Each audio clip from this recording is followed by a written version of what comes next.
Mumtalakat is our key partner in Bahrain, and thank God we had the support of His Royal Highness the Crown Prince, had the support of the Minister of Finance and of Sheikh Abdullah and the leadership team at Mumtalakat. We're very glad to have you in Bahrain.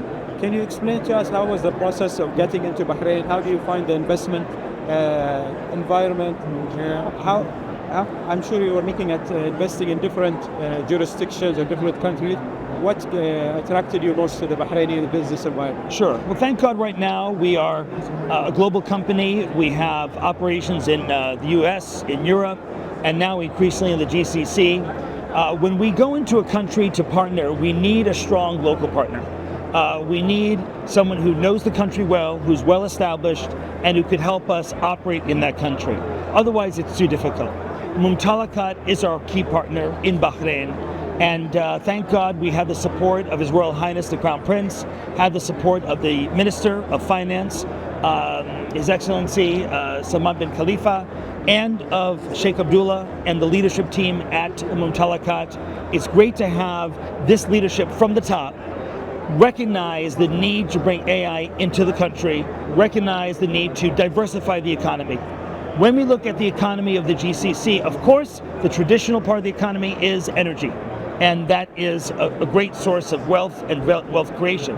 But it's important as we move ahead to move from energy intensity in our economies to IP intensity, intellectual property. When we look at the United States, when we look at some other economies that are driving forward, it is patents and patented work that really drives it forward. Now Bahrain is taking a leading step in making that happen. And so really very pleased with our partnership with Mumtalakat and the leadership in Bahrain.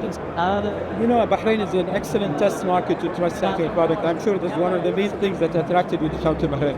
How did you see the transparency in reporting the open data in Bahrain help your business expand, and what do you think? One of the attractive aspects of Bahrain for medicine particularly is that it's an all digital electronic medical record system. This is fundamental in terms of advancing medicine, so that when you have the electronic medical records and increasingly also genomics, where you understand the particular nature, a drug that was tested in the United States on a different genomics is not necessarily great for another population. And so it's very important in democratizing healthcare around the world that we pay attention to the particular genomics of each region. And that's why having an all-digital system like Bahrain has is fundamental. A few years ago, I co-authored a paper with key leaders and researchers in the Ministry of Health of Bahrain. And that's how I first got to know the quality, the digital quality of the healthcare data in Bahrain. The Genome Project? It was part of the Genome Project and also part of the other projects, the healthcare projects. I worked closely with the Ministry of Health, and it was facilitated by His Royal Highness the Crown Prince, who heard about our interest and who facilitated the partnership with the Ministry of Health. I'm sure your investment appetite is much bigger than Bahrain, and you're using Bahrain as a gateway to the Gulf. Can you tell us more about your future plans expanding from Bahrain, or what do you have up? Well, thank God we've had a lot of interest across the Gulf region. I'm here now for a month across the Gulf countries because every day we get a new request to come to another city, another country to meet with partners. And I think the Gulf region is in a leapfrog moment. This is a moment when the Gulf region does not have to take the same route that the US did, taking 50, 60 years to get to the medicine. In the Gulf, we can really use AI to leapfrog, but it has to be this new kind of AI.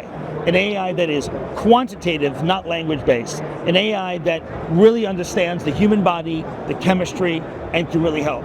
I think that we're going to have, I hope, a lot of success in other Gulf countries as well. Here in Saudi, we're here at FII in Riyadh. Saudi has put a big emphasis on healthcare, on longevity, on investments in AI. They just launched Humane, which is a number of key partners coming together, led by Tariq Amin, by George, Nazi, by others that we know well. And so I think that Saudi is putting a really good emphasis on AI, and I think will be a great partner as well. The UAE, of course, is investing very heavily. G42, Sheikh Tahnoon, His Highness Sheikh Tahnoon, a very large investment into AI. So I think we see a lot of proof points with UAE, with Bahrain, with Saudi, really the deep investment and deep understanding that you've got to take the upfront investment in technology to have a leapfrog moment. The diversification of the economies from just energy to now financial services, banking, the banks are getting stronger in this region, and that's wonderful to see. I also should note that in Bahrain, it's great to have partners like Our Capita, who's been also a fantastic partner for us. And Our Capita is based in Bahrain, but also has very deep roots in Kuwait, in Saudi, in the Emirates, and in other countries as well. So I think that this is really a GCC effort to find the ways to use AI to leapfrog in medicine, in financial services, and also in energy and chemicals.